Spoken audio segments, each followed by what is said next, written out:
এই রকম capsicum onion rice কিভাবে বানাবেন চলুন রেসিপিটা দেখে নিই। আজকে আমি বানাবো ক্যাপসিকাম অনিয়ন ফ্রাইড রাইস। তার জন্য আমি নিয়ে নিয়েছি 1 কাপ বাসমতি চাল, অনিয়ন, ক্যাপসিকাম, রসুন কুচি, লাল কাঁচা লঙ্কা কুচি, সয়া সস। বাসমতি চাল আমি ভালোভাবে ধুয়ে জলে ভিজিয়ে রেখেছি 8 ঘন্টা। জল আমি গরম করতে বসিয়ে দিয়েছি। জলের মধ্যে নুন আর তেল আমি দিয়ে দিয়েছি। পরিমাণ মতো নুন দিয়েছি আর 1 টিস্পুন আমি তেল দিয়েছি। জলটা টকবক করে ফুটে উঠলে আমি বাসমতি চালগুলো দিয়ে দেবো। জল ফুটে গেছে, এবার আমি চাল দিয়ে দেবো।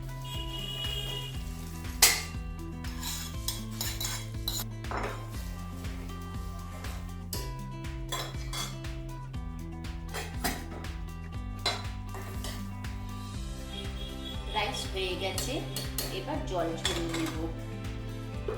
প্যানের মধ্যে তেল দিয়ে দিলাম অল্প পরিমাণে। এবার আমি রসুন কুচি আর লঙ্কা কুচিগুলো দিয়ে দিলাম। এরপর আমি পেঁয়াজ দিয়ে দিলাম, ক্যাপসিকামগুলো দিয়ে দিলাম। এরপর আমি সয়া সস দিয়ে দিলাম। অল্প পরিমাণে সয়া সস দিলাম, কারণ রাইসে আমি নুন দিয়েছিলাম বয়েল করার সময়।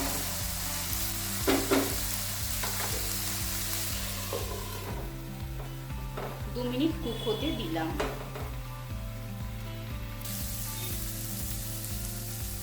এবার আমি অল্প চিনি দিয়ে দিলাম।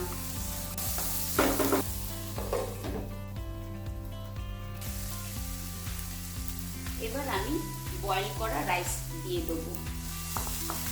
হালকা হাতে মিলিয়ে নেব।